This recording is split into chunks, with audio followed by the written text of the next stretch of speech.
nuestros abuelos hablaban en un código poético, que las nuevas generaciones simplemente no pueden descifrar.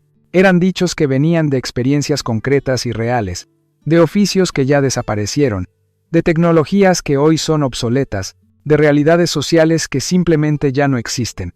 No eran metáforas abstractas sacadas de la nada, eran referencias directas a un mundo que ellos conocían íntimamente. Hoy te voy a contar 12 dichos que nuestros abuelos usaban todo el tiempo, y que hoy suenan como si fueran un idioma extranjero. Porque mira, las palabras sobrevivieron, pero el contexto murió. Las nuevas generaciones los repiten sin tener ni idea de dónde vienen, sin captar esa imagen específica que evocaban. Estos dichos son como cápsulas del tiempo, ¿sabes? Son fotografías verbales de un mundo que se perdió, y entenderlos es como recuperar un pedazo de esa sabiduría popular que se está evaporando junto con la última generación que vivió las experiencias que los originaron. Número 12. Más perdido que el hijo de Lindbergh. Este dicho hace referencia a una tragedia que horrorizó al mundo entero en 1932. Charles Lindbergh era un héroe, el primer hombre en volar solo a través del Atlántico, una celebridad mundial. Su hijito de 20 meses fue secuestrado de su propia casa. Los secuestradores pidieron rescate. Lindbergh pagó todo, pero el niño apareció muerto 2 meses después. Fue un caso que dominó las noticias durante años. El juicio fue un circo mediático antes de que ese término siquiera existiera. Todo el mundo conocía la historia. Entonces, cuando alguien estaba completamente perdido o confundido, se decía que estaba como el hijo de Lindbergh. Era un dicho bien oscuro, la verdad, porque estaba haciendo referencia a un niño muerto, pero era tan parte de la conciencia colectiva que nadie cuestionaba usarlo. Era como la medida absoluta de estar perdido sin esperanza. Número 11. Se le subió el muerto. Este viene de una práctica espiritista que era súper común en Latinoamérica. En las sesiones espiritistas, el médium entraba en trance. Permitía que un espíritu poseyera su cuerpo. Hablaba con voz diferente. Decía cosas que supuestamente no sabía.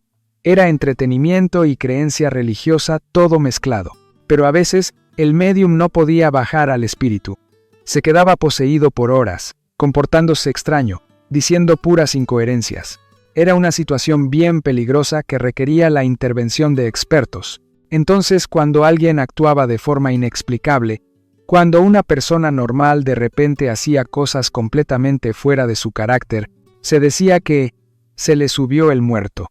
Era como una posesión temporal que explicaba ese comportamiento anormal. El dicho migró después a contextos no sobrenaturales. Alguien borracho que actuaba ridículo tenía el muerto subido. Una persona que se enojaba sin razón aparente tenía un espíritu controlándola. Era una forma de decir que no estaban siendo ellos mismos. ¿Has escuchado a tu abuela decir esto? Número 10. Tiene más lana que un borrego. Este dicho viene de la economía agrícola que dominaba Latinoamérica. La lana era un producto valioso. Se vendía por peso. Un borrego con mucha lana valía una fortuna. Era literalmente una medida de riqueza en las comunidades rurales donde todos criaban ovejas. Entonces, cuando alguien era rico, se decía que tenía mucha lana. No era una metáfora abstracta.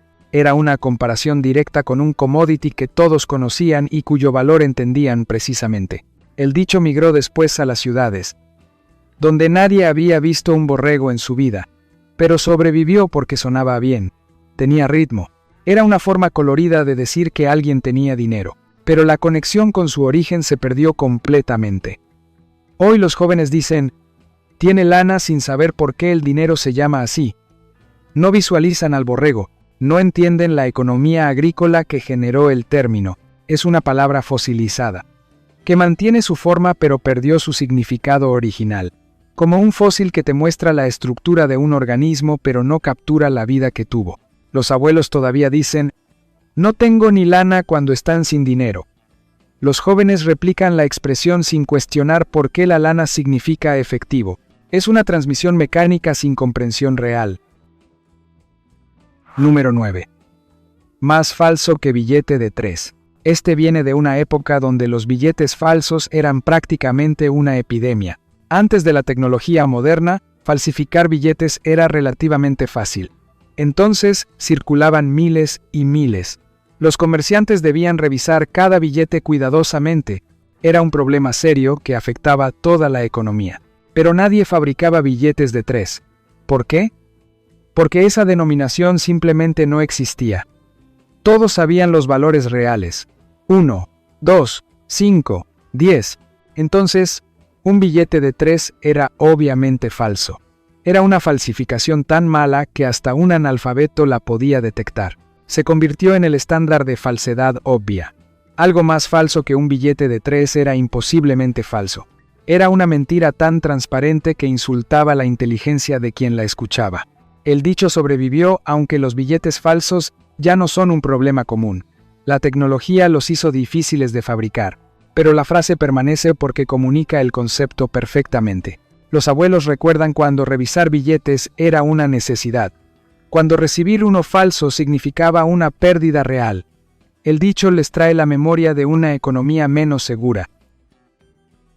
Número 8. No hay que mezclar la gimnasia con la magnesia. Este viene de la medicina y el ejercicio de principios del siglo XX. La magnesia era un laxante popular. La leche de magnesia se tomaba para el estreñimiento. Era un producto doméstico que todos tenían en su botiquín. La gimnasia era la nueva moda. Ejercicio organizado que prometía salud. Los gimnasios empezaban a abrir en las ciudades. Era el movimiento de bienestar antes de que el wellness fuera toda una industria. Pero mezclarlos era un desastre obvio. Hacer ejercicio después de tomar un laxante resultaba en un accidente embarazoso garantizado. Era una combinación que nadie intentaba 2 veces.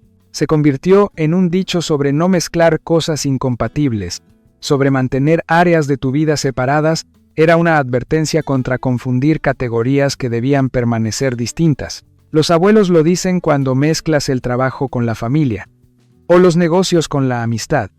Es sabiduría práctica empaquetada en una referencia a un producto farmacéutico obsoleto.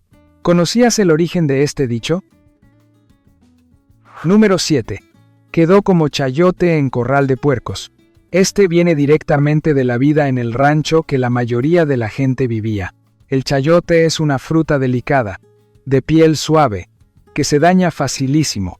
Los puercos son animales que destruyen absolutamente todo.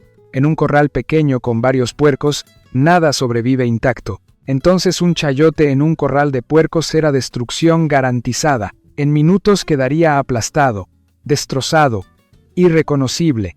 Era una imagen visual que cualquiera que había vivido en un rancho entendía inmediatamente. Se aplicaba a una persona que entraba a una situación donde claramente no pertenecía. Alguien delicado en un ambiente brutal. Un inocente en un contexto peligroso.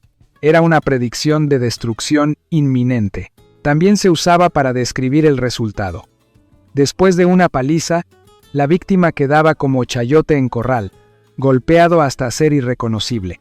Era una descripción gráfica que no necesitaba más elaboración. Los abuelos dicen esto y ven la escena completa. Oyen los gruñidos.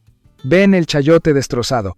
Es una memoria sensorial que los jóvenes no pueden acceder porque la experiencia base no existe.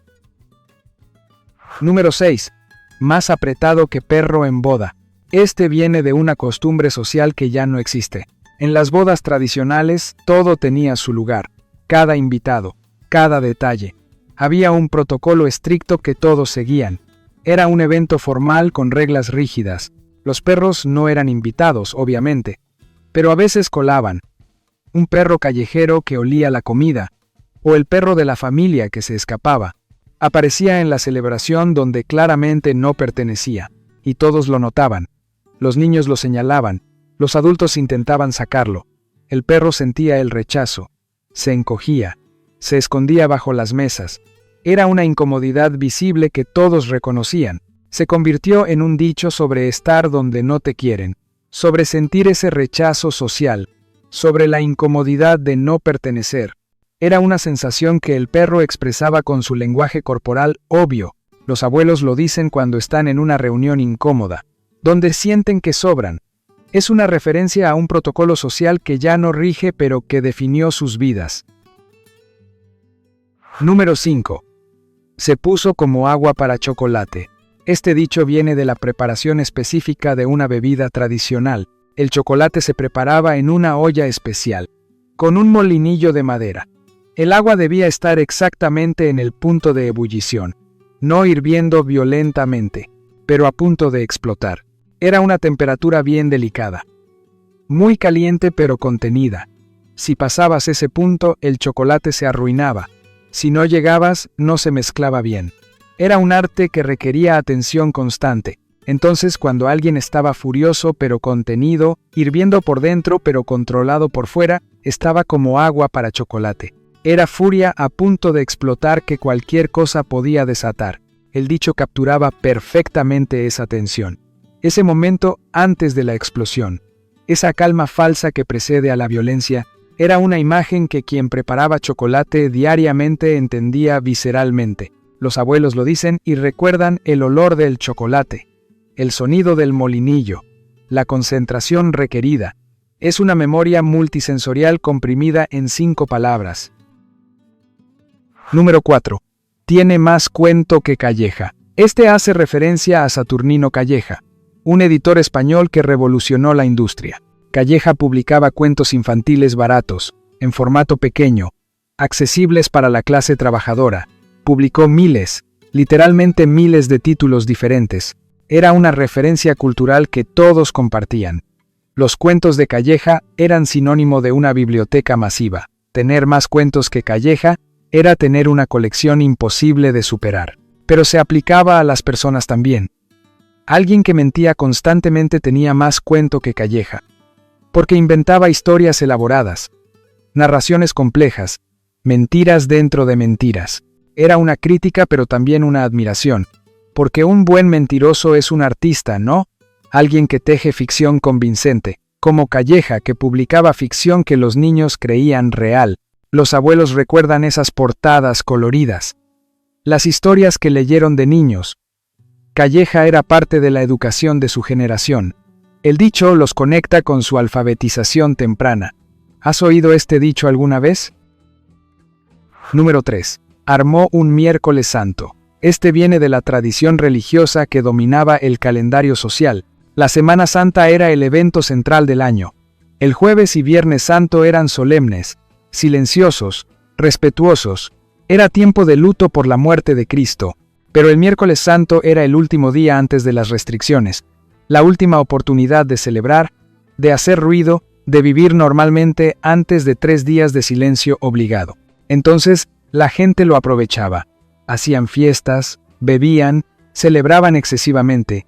Era una explosión de actividad antes de la pausa forzada, como una despedida de soltero antes del matrimonio. Armar un miércoles santo significaba hacer un escándalo, una celebración ruidosa que molestaba a los vecinos. Era una fiesta que se salía de control, porque sabías que no habría otra oportunidad pronto. Los abuelos lo dicen cuando alguien hace un escándalo. Cuando una fiesta se descontrola. Es la memoria de cuando la religión dictaba el ritmo de vida y la rebeldía tenía un horario específico. Número 2. Salió con su domingo 7. Este viene de la lotería popular que todos jugaban. La lotería tenía números con imágenes. Cada número tenía un dibujo asociado. El domingo era el número 7. Mostraba a un hombre descansando en el día sagrado. Pero salir con su domingo 7 significaba aparecer con una excusa inesperada, con una razón ridícula, con una explicación que nadie pidió. Era una respuesta que no correspondía a la pregunta. La conexión exacta con la lotería es un poco difusa. Posiblemente porque el domingo 7 era un número difícil de sacar, o porque la imagen no correspondía con la expectativa, o porque era la excusa que los jugadores usaban cuando perdían.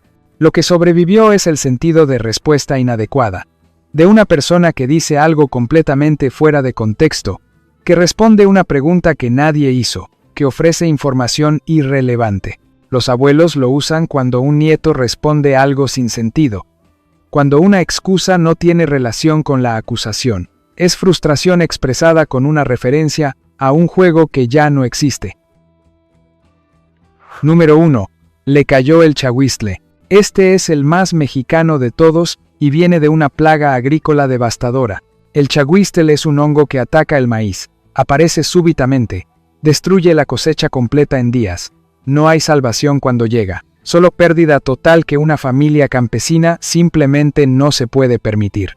Era el terror de los agricultores, porque el maíz era vida, era alimento, era economía, era supervivencia pura. Perder la cosecha por el chahuistle significaba hambre, deuda, posible migración forzada. Entonces, cuando le caía el chahuistle a alguien, la desgracia definitiva llegaba. Era ruina inesperada, un problema que no tenía solución, el fin de una buena racha que parecía permanente. También se usaba para maldecir. Que te caiga el chahuistle era desear destrucción total. Era una maldición seria que no se decía a la ligera. El dicho capturaba ese fatalismo agrícola. Esa comprensión de que la naturaleza puede destruir el trabajo de un año entero. Que el control es una ilusión, que la desgracia llega sin aviso. Los abuelos que vivieron de la agricultura lo dicen con un peso real. Recuerdan las pérdidas, el hambre, la desesperación. Es un trauma generacional condensado en una palabra náhuatl. Estos dichos son como fósiles lingüísticos que preservan un mundo muerto. Cada uno capturaba una experiencia concreta, una referencia compartida, una realidad que todos conocían.